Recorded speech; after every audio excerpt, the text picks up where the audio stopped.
नमस्कार। शनि साधना के हमारे इस कार्यक्रम में आप सभी का स्वागत है। शनि साधना के हमारे इस कार्यक्रम में हम एक अत्यंत महत्वपूर्ण विषय वर वधू की कुंडली मिलान के विषय में चर्चा आपके साथ करना चाहते हैं। पुराने समय में क्या होता था कि जब वर या वधू के विवाह का प्रसंग आता था तो हम लोग या तो नाम से या फिर कुंडली में गुण मिलान करके विवाह के मामले में आगे बढ़ जाते थे। जबकि मेरे ज्योतिष जीवन में ये देखने में आया है कि कुंडली में गुण मिलान का मतलब केवल इतना होता है कि वर वधू की के आदतें क्या हैं। मतलब जैसे किसी को ठंडा पसंद है, किसी को गर्म पसंद है, किसी को घूमना पसंद है, किसी को बैठना पसंद है। गुण मिलान मतलब ये कि आदमी का नेचर क्या है, आदमी की आदतें कैसी है।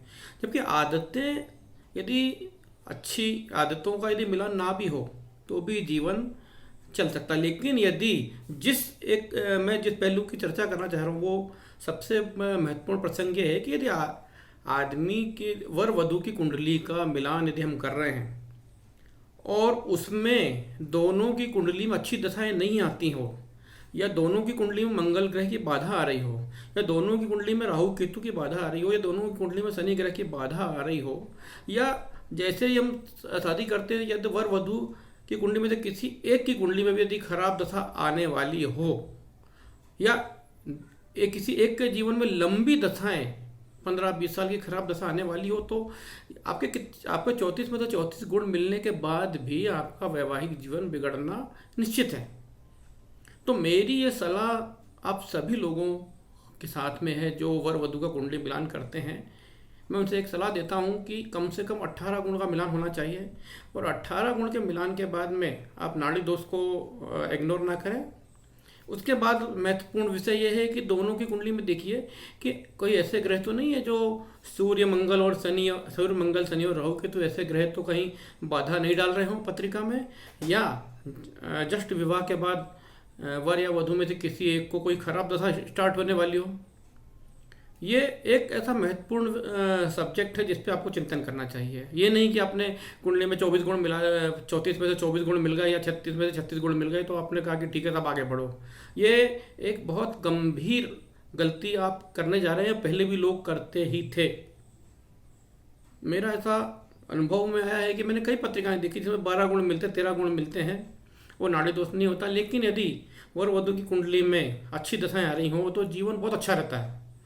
तो मेरा सभी लोगों को ये सलाह है कि जब भी आप वर वधू की कुंडली का मिलान करते हैं आप ये देखें कि दोनों की कुंडली में अच्छी दशाएं कैसी हैं, लग्न और सप्तम का आपस में मेलजोल कैसा है, मंगल ग्रह कोई दिक्कत तो नहीं दे रहा है, शनि ग्रह कोई दिक्कत तो दे रहा है। यदि ये सभी दिक्कतें आ रही हैं तो शादी के पहले ही मंगल दोष, शनि दोष, राहु केतु का जो अवरोधक दोष हो उसके कारण बहुत से पूजा पाठ और कर्मकांड होते हैं उज्जैन में, वो जरूर करवा लेना चाहिए। यदि जैसे राहु केतु का यदि कोई दोष आ रहा हो पत्रिका में तो हम लड़की के लिए कुंभ विवाह सजेस्ट करते हैं और लड़के के लिए हम अर्क विवाह सजेस्ट करते हैं। ये शादी के जस्ट पहले ही एक वैदिक पद्धति से विवाह संपन्न होता है, जिसके कारण आफ्टर मैरिड लाइफ जो दिक्कतें आने वाली उनका समाधान हो जाता है। मंगल ग्रह का पूजन, मंगल ग्रह के पूजन के बारे में मैं अक्सर लोगों को बोलता हूँ कि शादी के पहले भी मंगल ग्रह की शांति करवाइए, भात पूजा करवाइए, और उसके बाद शादी के बाद भी समय समय पर मंगल ग्रह की शांति करवाना आपके लिए बहुत आवश्यक है। मंगल ग्रह को क्रोध का कारक होता है।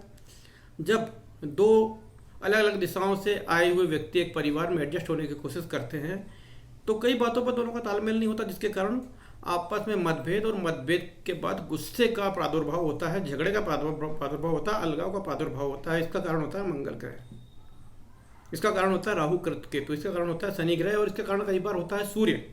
सूर्य भी एक ऐसा ग्रह है जो अहंकार को जन्म देता है। सप्तम भाव में बैठा हुआ पति पत्नी स्थान में बैठा हुआ सूर्य आपके अहंकार को जन्म देता है। तो मेरी सबसे बड़ी सलाह आप सभी लोगों से है जो अपने बच्चों की शादी के लिए, या जिनकी शादी हो चुकी है उसके बाद भी उन्हें लगता है कि हमारे जीवन में कुछ दिक्कत आ रही है, तो जरूर आप देखिए कि कहीं आप दोनों की पत्रिका में सूर्य तो आपका बिगाड़ नहीं कर रहा है, या मंगल के कारण मंगल 12वां बैठा हो, मंगल सप्तम भाव बैठा हो, मंगल 8वें भाव में बैठा हो, तो इसके कारण तो कोई दिक्कत नहीं आ रही है। कहीं ऐसा तो नहीं है कि किसी एक की पत्रिका में राहु और केतु दोनों बैठे हैं पति पत्नी स्थान में, उसके कारण बार बार में दिक्कत आ रही है। तो इसके लिए आप गुण मिलान एक छोटा सा पहलू है, इससे सबसे ज़्यादा महत्वपूर्ण पहलू है जो जिसके विषय में मैं चर्चा कर रहा हूँ, मंगल दोष, शनि का दोष, राहु केतु का दोष और सूर्य का दोष। ये इतने बड़े दोष हैं, यदि इनका समय रहते निराकरण नहीं किया तो आपका वैवाहिक जीवन बिगाड़ देगा।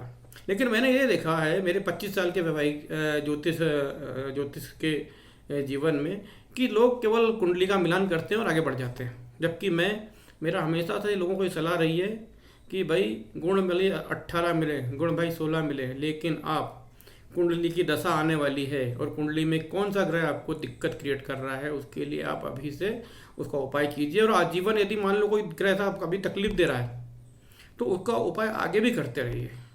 बहुत से दान है, सूर्य का दान होता है, राहु केतु यदि प्रॉब्लम क्रिएट कर रहे हैं तो उसके लिए मैंने बताया कि अर्क विवाह और कुंभ विवाह होता है। मंगल यदि प्रॉब्लम क्रिएट कर रहा है तो उसके लिए भात पूजा होती है। और बहुत से लाल किताब के ऐसे शानदार टोटके हैं जो आपके जीवन में बहुत शांति प्रदान करते हैं। तो मेरी यही सलाह है कि कुंडली मिलान में केवल गुण मिलान पे ना आप जाकर अटक जाएं। गुण मिलान एक छोटा सा पहलू है, मतलब ये समझ लीजिए कि आदत है, मेरी आदत चाय पीने की, आप लोग ठंडा पीते हैं, है ना। आप देर से उठते हैं, मैं जल्दी उठ जाता हूँ। मुझे दौड़ना भागना पसंद नहीं है, आपको दौड़ना भागना पसंद है, ये एक आदत है। और ये आदतें यदि आपका खराब समय आ गया जीवन में या आपके जीवन में बहुत सारी प्रॉब्लम क्रिएट हो गई वैवाहिक जीवन में, तो आपकी आदतें एक साथ मेल कर रही हैं, लेकिन फिर भी आपका जीवन खराब हो जाएगा।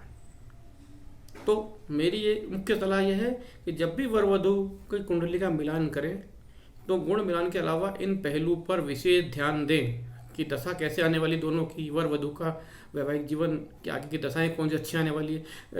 यदि आने वाले वर वधू की शादी के जस्ट बाद में 10 साल यदि अच्छा जीवन चला जाता है किसी का तो आगे सब लोग एडजस्ट कर लेते हैं। लेकिन यदि मान लो कि शादी के जस्ट बाद आपका 2-3 साल बहुत खराब गुजर गया तो वैवाहिक जीवन खत्म। तो मेरी ये सलाह ये है कि एक तो ये जो अशुभ ग्रहों के कारण जो विवाह में प्रॉब्लम आ रही है उनको देखें, और दूसरी बात जो शादी के जस्ट बाद वैवाहिक जीवन की दशा स्टार्ट हो रही है वो बहुत शुभ होना चाहिए, बहुत अच्छी होना चाहिए।